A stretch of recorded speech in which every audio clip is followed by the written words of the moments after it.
Shalom Bapak Ibu Saudara yang terkasih dalam Tuhan Yesus, salam sejahtera bagi kita semua. Hari ini sungguh bersyukur kita boleh kembali merenungkan firman Tuhan. Perenungan firman Tuhan hari ini terambil dari Kejadian pasal 44 ayat 1 sampai 17 dengan tema menuai apa yang ditabur. Bapak Ibu Saudara, mungkin bagi kita tidak asing dan mendengar istilah ini. Apa yang kita tabur itulah yang akan kita tuai. Bapak Ibu Saudara, istilah ini memperlihatkan kepada kita bahwa segala sesuatu yang kita lakukan akan mendapatkan hasil atau akibat sesuai dengan apa yang kita perbuat. Dan menariknya, istilah ini sering sekali dikonotasikan dalam hasil yang negatif. Di mana ketika seseorang menabur kejahatan, maka dia akan menuai kejahatan juga. Dan mungkin istilah ini tepat untuk menjelaskan kondisi dari 11 saudara Yusuf di Kejadian pasal 44 ini. Di dalam Kejadian pasal 44, jika Bapak Ibu Saudara membaca, kita bisa melihat Yusuf dengan sengaja membuat sebuah plot penipuan kepada saudara-saudaranya. Di dalam kisah ini, Yusuf memerintahkan bawahannya untuk secara diam-diam menyembunyikan piala perak miliknya dan juga uang hasil penjualan gandum di dalam karung Benyamin. Dan setelah saudara-saudara Yusuf pergi, dia memerintahkan bawahannya untuk mengejar mereka. Dan saat itulah plot penipuan dilakukan. Mereka mengatakan ada yang mengambil dari antara saudara-saudara ini, mengambil piala perak dan juga uang hasil penjualan gandum. Bapak Ibu Saudara, jika kita membaca lagi dengan seksama, saudara-saudara Yusuf sangat yakin bahwa mereka tidak melakukan kesalahan. Mereka tidak melakukan apa yang dituduhkan. Sehingga di ayat 9 dengan berani dan dengan lantang, bahkan bisa dikatakan dengan gegabah, mereka berkata begini. Pada siapa dari hamba-hambamu ini kedapatan piala itu, biarlah ia mati. Juga kami ini akan menjadi budak tuanku. Namun Bapak Ibu Saudara, mereka tidak tahu ada plot twist yang dibuat oleh Yusuf. Di depan mata mereka, para bawahan Yusuf mendapati piala perak dan juga uang di karung milik Benyamin. Dan seketika itu juga mereka mengoyakkan jubah mereka. Bapak Ibu Saudara, bagi bangsa Israel, mengoyakkan jubah adalah satu tindakan atau satu ekspresi kesedihan dan kedukaan yang begitu mendalam. Menarik kalau kita ingat lagi kisah yang lalu. Ketika di pasal 37, ketika Yakub mendapati bahwa Yusuf mati. Ditipu oleh saudara-saudara Yusuf bahwa Yusuf mati dimakan oleh binatang buas.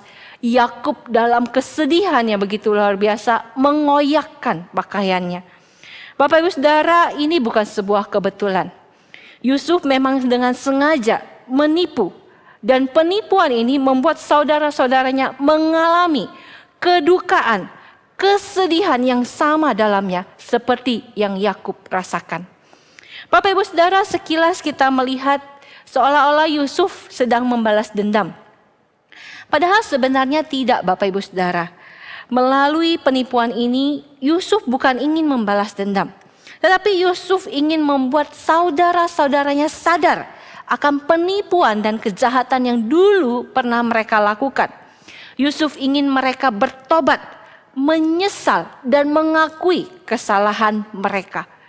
Bapak Ibu Saudara, apa yang Yusuf lakukan ini tidak terlepas dari rencana Allah sebenarnya. Di dalam ayat 16, Yehuda berkata demikian. Apakah yang akan kami katakan kepada Tuanku?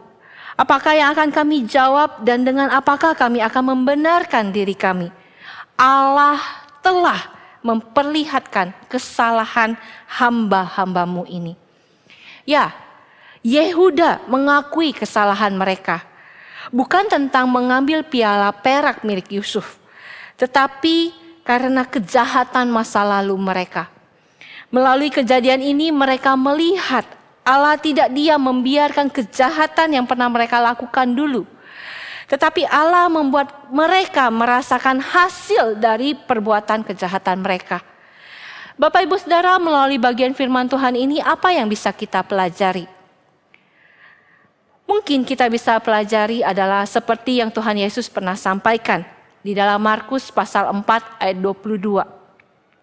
Sebab tidak ada satupun yang tersembunyi yang tidak akan dinyatakan.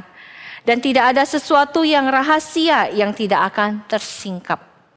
Di dalam kasih-Nya, Tuhan bisa memakai cara apapun. Termasuk cara yang kita dulu pakai untuk membuka rahasia serta dosa yang tersembunyi dalam diri kita.